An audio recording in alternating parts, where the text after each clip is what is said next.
രമേശ് പിഷാരടിയുടെ കോഴിത്തരം പുറത്തായി. എല്ലാവർക്കും നക്ഷത്ര വ്ലോഗ് എന്ന എൻ്റെ യൂട്യൂബ് ചാനലിലേക്ക് സ്വാഗതം.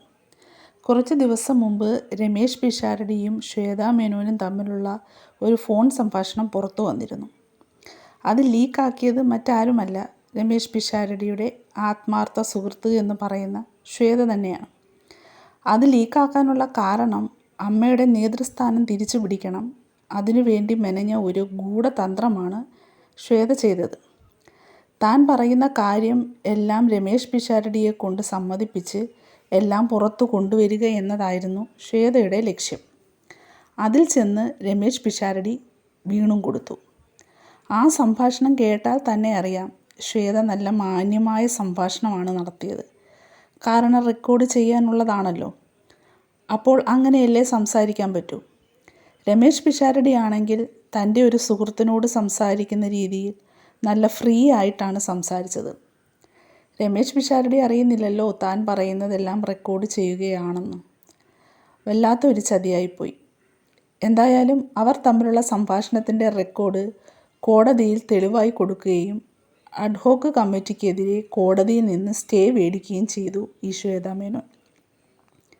അതിൻ്റെ മറുപടിയായിട്ട് പിഷാരടി വന്നു പറഞ്ഞത്, എനിക്കതിൽ വിഷമമുണ്ടായി.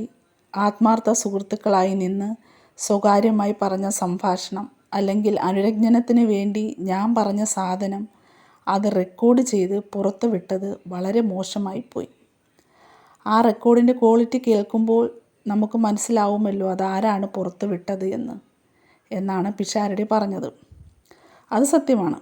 ആ റെക്കോർഡ് കേൾക്കുമ്പോൾ ആർക്കായാലും മനസ്സിലാകും അത് ശ്വേതയാണ് പുറത്തു വിട്ടത് എന്ന്. കാരണം അത്ര മാന്യമായ സംഭാഷണമാണ് ശ്വേതയുടെ ഭാഗത്തു നിന്നുണ്ടായത്. സാധാരണ ശ്വേത അങ്ങനെയാണെന്ന് വിശ്വസിക്കാൻ പ്രയാസമാണ്. കാരണം കാണുന്ന ആണുങ്ങളെയെല്ലാം അങ്ങോട്ട് കയറി കെട്ടിപ്പിടിക്കുന്ന ആളാണ് ഈ ശ്വേത.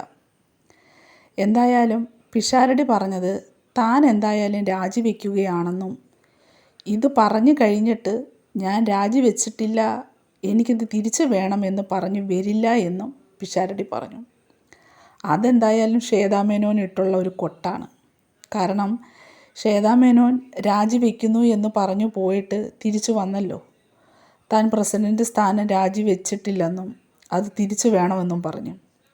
അതിനിട്ട് പിഷാരടി കൊടുത്തതാണ് ആ കൊട്ട്. ഇപ്പോൾ ഞെട്ടിക്കുന്ന മറ്റൊരു വോയിസ് പുറത്തു വന്നിരിക്കുന്നു. പിഷാരടി ഇങ്ങനെ ആയിരുന്നോ എന്ന് തോന്നുന്ന രീതിയിലുള്ള ഒരു വർത്തമാനമാണ് പിഷാരടി അതിൽ സംസാരിക്കുന്നത്. അതും ശ്വേത തന്നെയാണ് പുറത്തു വിട്ടിരിക്കുന്നത്. കാരണം അതിലും ശ്വേത നല്ല ഡീസൻ്റ് വർത്തമാനമാണ്. എന്താണ് ശ്വേതയ്ക്ക് പിഷാരടിയോട് ഇത്ര ദേഷ്യമെന്ന് മനസ്സിലാകുന്നില്ല. ആ വോയിസിൽ രമേശ് പിഷാരടി ചോദിക്കുന്നത്, എന്താ ഇന്ന് പരിപാടി എന്ന്. അപ്പോൾ ശ്വേത പറയുന്നത്, എൻ്റെ ഹസ്ബൻഡ് ഇന്ന് വൈകുന്നേരം വരും, അപ്പോൾ ഞാൻ അതിന് വന്നതാണ് എന്നാണ്. അത് കേട്ട് കഴിയുമ്പോൾ പിഷാരടിയുടെ ഒരു ചിരിയുണ്ട്. ആ ചിരിയിൽ തന്നെ ഉണ്ട് ഒരു കോഴിത്തരം. ആ ചിരി കഴിഞ്ഞ് പിഷാരടി ചോദിക്കുന്ന ഒരു ചോദ്യമാണ്, ഹസ്ബൻഡ് വന്നു കഴിഞ്ഞാണോ പരിപാടി എന്ന്. അപ്പോൾ ശ്വേത പറയുകയാണ്, ഞാൻ ആ പരിപാടിയല്ല പറഞ്ഞത് എന്ന്. അപ്പോൾ പിഷാരടി പറയുന്നുണ്ട്, ആ സാരമില്ല, ഭർത്താവ് വന്നിട്ട് പോകട്ടെ, എല്ലാം ശരിയാകും, ഞാൻ നോക്കിക്കൊള്ളാമെന്ന്. ഈ സംസാരത്തിൽ ഒരു പന്തികേടില്ലേ? ഒരു കോഴിത്തരം, ഒരു അശ്ലീല ചൊവ്വയുള്ള സംസാരമല്ലേ അത്?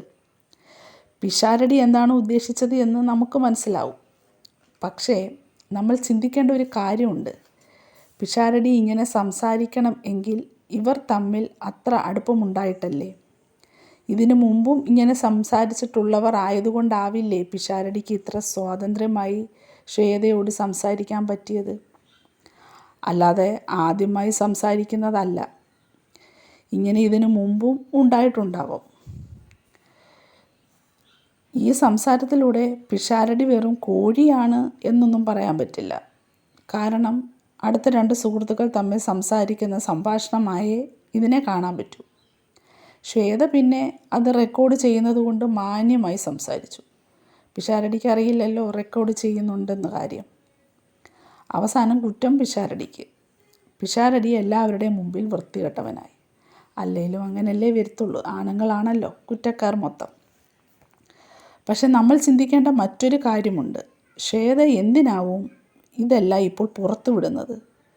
ഇതുപോലെയുള്ള റെക്കോർഡുകൾ വെച്ച് ഇനി ആരെയെങ്കിലുമൊക്കെ ഭീഷണിപ്പെടുത്തുന്നുണ്ടോ? എന്തോ വലിയ കള്ളത്തരം ശ്വേതയും കൂട്ടാളികളും കാണിച്ചിട്ടുണ്ട്. പിഷാരടിയൊക്കെ അഡ്ഹോക്ക് കമ്മിറ്റിയുമായി തുറന്നു പോയാൽ അവരുടെ കള്ളങ്ങൾ വല്ലതും പുറത്തു കൊണ്ടുവന്നാലോ? അതൊക്കെ കൊണ്ടാവും ഈ വോയിസ് പുറത്തു വിട്ടത്. അതോടുകൂടി പിഷാരടി രാജിവെക്കുകയും ചെയ്തു. പിന്നെ കോടതിയും പറഞ്ഞത് അങ്ങനെയാണല്ലോ, അഡ്ഹോക്ക് കമ്മിറ്റി വേണ്ട എന്നും ശ്വേത തന്നെ തുടർന്നു പോയാൽ മതിയെന്നും. അതോടുകൂടി ശ്വേതയ്ക്ക് സന്തോഷമായി കാണും. എന്തൊക്കെയായാലും ശ്വേത രമേശ് പിഷാരടിയോട് കാണിച്ചത് വളരെ മോശമായിപ്പോയി. ആ റെക്കോർഡൊന്നും പുറത്തുവിടേണ്ട കാര്യമില്ലായിരുന്നു.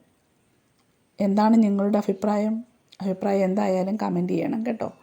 അതുപോലെ എൻ്റെ വീഡിയോ ഇഷ്ടമാവുന്നുണ്ടെങ്കിൽ ലൈക്ക് ചെയ്യുകയും കമൻറ്റ് ചെയ്യുകയും സബ്സ്ക്രൈബ് ചെയ്യുകയും കൂടി വേണം കേട്ടോ.